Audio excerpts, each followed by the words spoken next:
একটা ছোট্ট গ্রাম, নাম তার সোনারপুর। সকালের রোদে মাঠে ঝিলমিল করে শিশির, দূরে নদীর ধারে বকপাখি দাঁড়িয়ে।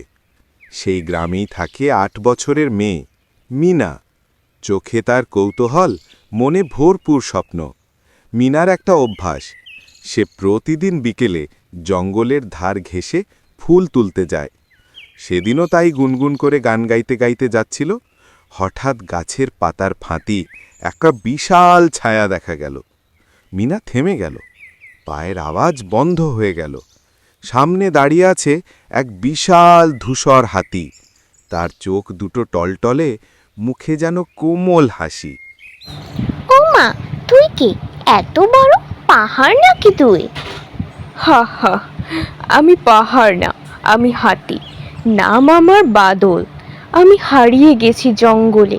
তুই ভয় পেলি না তো? না না, তুই দেখলে ভয়ানক না, বরং একদম টেডি বিয়ারের মতো মিষ্টি।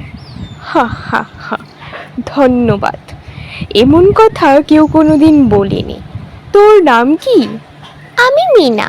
আমি প্রতিদিন এখানে ফুল তুলতে আসি। তুই একা ঘুরছিস কেন বাদল? তোর ঘর কোথায়? আমার পরিবার ছিল এখানে। বন কেটে মানুষ বাড়ি বানালো। সবাই চলে গেছে পাহাড়ের ওপারে। আমি ফিরে যেতে পারি না। তাই বল, তুই একা থাকিস? তুই চাইলে আমি তোর বন্ধু হব। সত্যি? ছোট মেয়ে, তুই আমার সঙ্গে বন্ধুত্ব করবি? হ্যাঁ, তবে একটা শর্ত। তুই রোজ আমাকে গল্প বলবি, আমি তোকে ফুল দেব। ডিল পাকা, কিন্তু আমিও একটা শর্ত দেব। কি সেটা? তুই কাউকে কাঁদাবি না, মন দিয়ে পড়াশোনা করবি, আর হাসিটা মুখে রাখবি সব সময়। পাকা কথা। আমি এখন থেকে তোর ছোট সূর্য। আর আমি তোর বড় বন্ধু বাদল। সেই দিন থেকে শুরু হলো তাদের অদ্ভুত বন্ধুত্ব।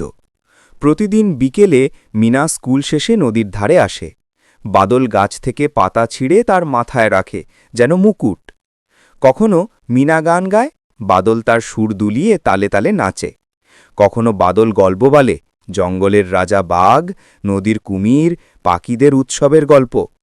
একদিন মিনা স্কুলে শুনল, আগামী সপ্তাহে বন পরিষ্কার করবে ট্রাকগুলো। তার মনে ভয় ঢুকে গেল, যদি বাদলকে নিয়ে যায়। সেই রাতে মিনা মাকে সব বলল। তার মা চুপ করে শুনে বললেন, বন্ধুত্ব মানে শুধু দেখা নয়, রক্ষা করাও। পরের দিন সকালে মিনা স্কুলে গিয়ে সবাইকে বলল, ওই জঙ্গলটা শুধু গাছ না, ওখানে একটা প্রাণ আছে, একটা বন্ধুত্ব আছে। গ্রামের মানুষরা অবাক হয়ে শুনল। ছোট মেয়ে মিনার সাহস আর মমতায় মন গলে গেল সবার। তারা বন কাটা বন্ধ করে দিল। বাদল আবার নিশ্চিন্তে থাকতে পারল তার জায়গায়।